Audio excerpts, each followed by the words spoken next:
retrouver pour un entremets assez spécial, le Paris-Brest, mais pas n'importe quel Paris-Brest, le Paris-Brest revisité.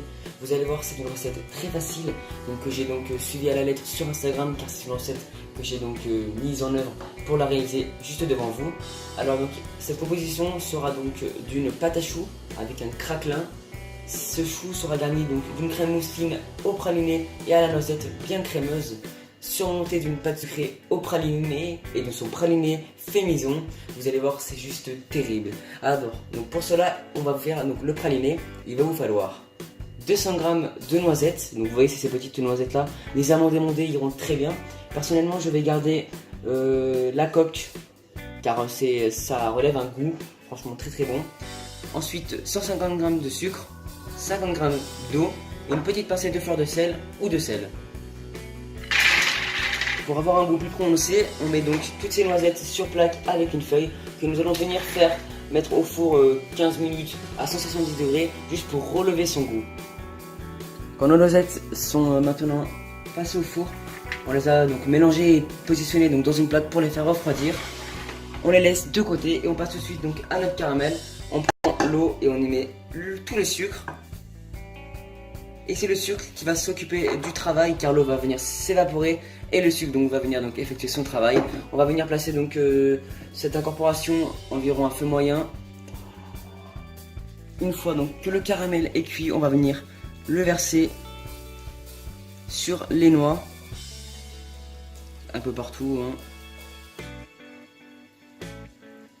Et on laisse refroidir environ 10 bonnes minutes avant de pouvoir le toucher. Donc plutôt les noisettes caramélisées ont bien refroidi. Nous allons venir donc casser ces petits bouts et venir les mettre dans un bol du mixeur. Allez, c'est parti, on casse le tout. On mixe ensuite le tout, environ 5 minutes pour commencer avant d'y ajouter le sel. Donc le praliné est maintenant terminé, vous avez vu.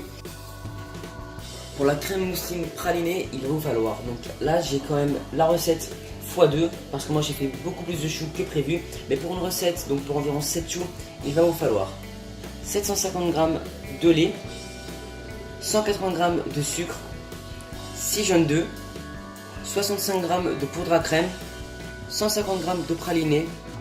Alors là on va donc utiliser 60 g de crème de beurre que nous allons venir mettre dans notre lait quand la crème pâte sera chaude, et ensuite nous allons mettre environ 150 g de côté pour pouvoir venir y mettre quand la crème va battre avec le batteur et qu'elle soit bien foisonnée. Donc pour commencer, nous allons faire venir bouillir notre lait comme d'habitude. Donc pour faire une bonne crème pâtissière, donc une crème mousseline, donc on va d'abord commencer par une crème pâtissière. On met donc les jaunes d'œufs dans un saladier. On blanchit directement avec le sucre. Sinon les jaunes peuvent cuire, ça va faire ces petits grumeaux là, vous voyez ce qu'il y a là. Alors on mélange directement, très important, notre maïzena tamisée et on fouette la préparation délicatement au début. On verse comme d'habitude un tiers du lait dans la préparation et on mélange délicatement au début pour pas en mettre partout. Puis on vient retransvaser le tout dans la casserole et on va venir faire bouillir cette crème pâtissière pendant environ 2-3 minutes sur feu doux. On y ajoute ensuite tout le beurre. Donc une fois donc que la crème pâtissière est cuite, et on mélange le tout. Puis le praliné. On vient ensuite donc venir filmer cette crème pâtissière au contact. On va venir la laisser reposer environ 1 heure pour éviter donc le choc thermique au frigo. Donc 1 heure à température ambiante, et on la mettra ensuite toute une nuit au frigo bien sûr pour qu'elle soit bien froide et qu'on puisse la fouetter le lendemain. Pour la pâte à choux, il va vous falloir 160 g de farine T55, 130 g de beurre, 125 g d'eau, 125 g de lait, 6 g de sucre semoule et 6 g de sel, et enfin 5 à 6 œufs, 6 parce qu'on a vraiment des pesées assez grandes, donc on verra tout cela ensemble.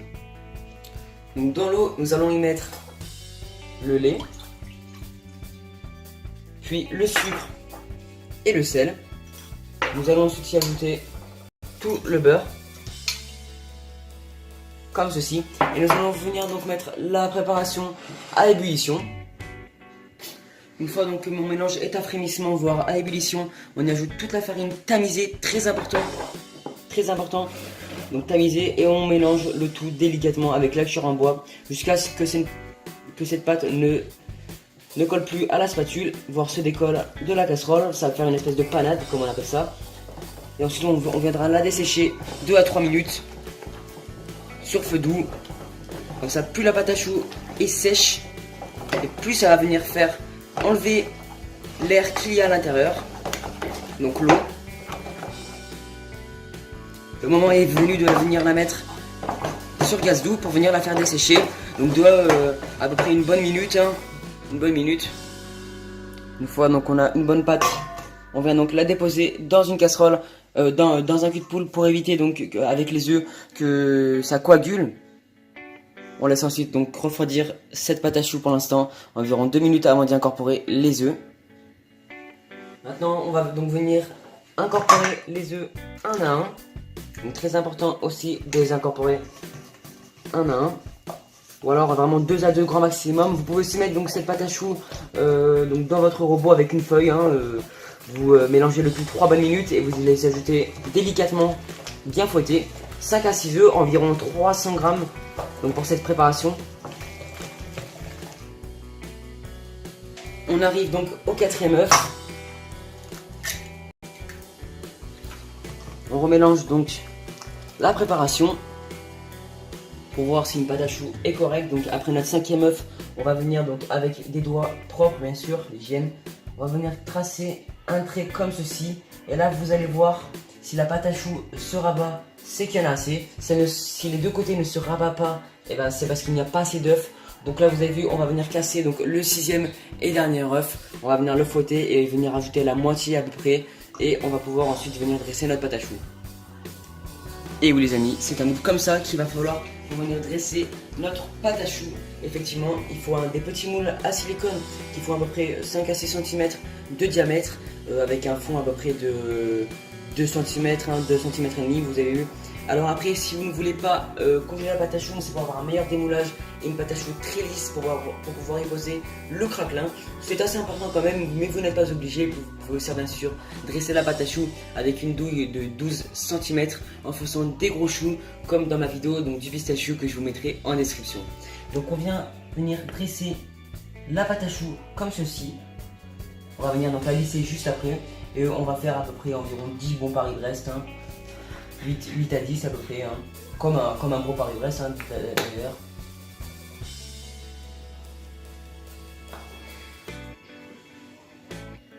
Ça va maintenant partir donc au congélateur toute une nuit pour que ce soit très froid. Ne vous inquiétez pas, mais bon, essayez de bien lisser, vous voyez, comme ceci, et évitez comme ça, mais bon, le principal c'est que ce soit comme bien étalé. Les amis, pour le craquelin, donc qui va accompagner donc la pâte à choux. Alors c'est une petite pâte toute fine qui se pose sur la pâte à choux lors de la cuisson. Vous allez voir, ça va emprisonner la pâte à choux et il va vraiment y avoir un très beau développement. Donc pour cela, c'est très facile. 3 ingrédients. Il va vous falloir 100 g de farine T55, 100 g de sucre cassonade de sucre roux, une petite pincée de sel bien sûr, et 80 g de beurre doux. On va venir amener ce beurre à une consistance pommade au micro-ondes. Et on va venir le débarrasser dans un plus grand cul de poule pour pouvoir venir travailler ce craquelin. Dans un autre saladier, nous allons venir mettre les poudres. Donc la farine, pas la peine de tamiser, hein, ça ne sert vraiment à rien. Puis le sucre cassonade avec la pincée de sel. On va venir y donner un petit coup pour bien mélanger les poudres avec une cuillère en bois.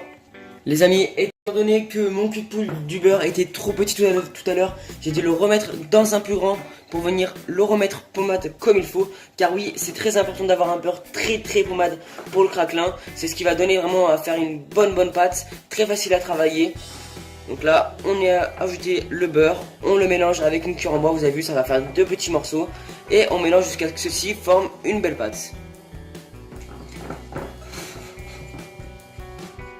On obtient une belle pâte. Si vous n'arrivez pas directement, alors ajoutez-y au moins 10 g de beurre, pas plus, ou alors mettez-y donc dans un cul de poule, voilà, et travaillez là à la main, un cul de poule, alors sur votre tour, vous allez voir, c'est très facile, c'est une pâte qui se pointe très vite.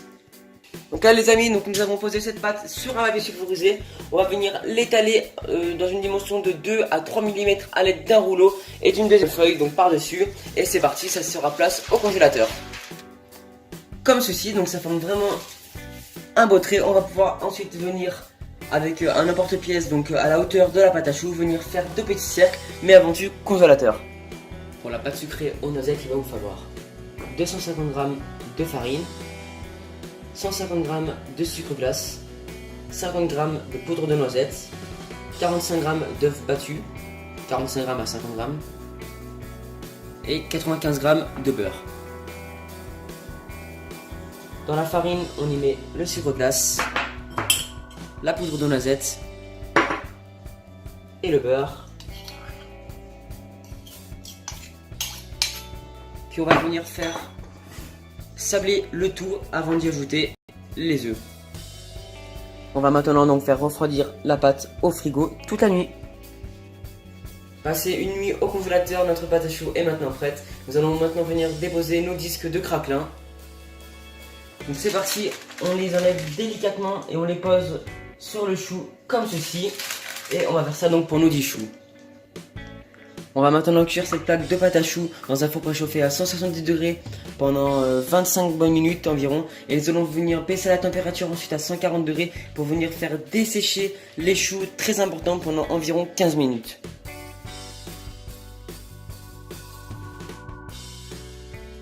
On va venir étaler la pâte sucrée à la noisette. Donc on va venir déposer un petit peu de farine sur notre plan de travail ainsi que sur la pâte.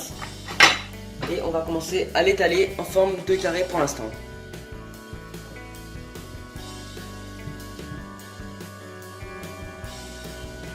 Les amis, donc on a pu tailler à l'aide d'un emporte-pièce de 10 cm de diamètre. On a pu tailler donc 10 disques. Alors on a taillé donc 10 pour une base sur la pâte à choux que nous allons venir poser donc sur le chou accompagné de sa crème, et une autre pour la décoration, donc 10 x 10, donc il nous faut environ 20 disques de cette épaisseur là. Nous allons venir donc les mettre au four environ 10 à 15 minutes tout en surveillant bien sûr à 190 degrés, et donc c'est parti. Et pour les 10 heures, donc nous allons venir prendre un tout petit emporte-pièce et venir faire donc un trou au centre. Donc on fait ça donc avec 10 fois de base. C'est reparti pour une dernière cuisson. Passons maintenant à la crème mousseline pralinée. Pour cela, donc, on va donc avoir besoin donc, des 2 tiers du beurre que nous avons ajouté, soit 170 g pour ma part, de beurre pommade, donc très pommade vraiment comme ceci, très mou, et donc notre crème pâtissière qui aura refroidi toute la nuit au frigo. Donc c'est parti, nous allons commencer à fouetter notre crème pâtissière tout doucement et à y ajouter le beurre petit à petit. On récupère ensuite notre chou que nous allons venir couper légèrement l'entame et le dessus. Puis maintenant nous allons donc venir garnir nos choux avec donc notre crème mousseline pralinée. Voilà, on les gagne à peu près comme ceci. Donc là nous allons maintenant venir faire une rosace. Puis nous allons venir refaire une rosace de praliné, de crème mousseline pardon. Nous allons venir ajouter du praliné au centre, comme ceci. Et là nous allons faire un petit thème donc de soleil, on va venir tordre comme ceci.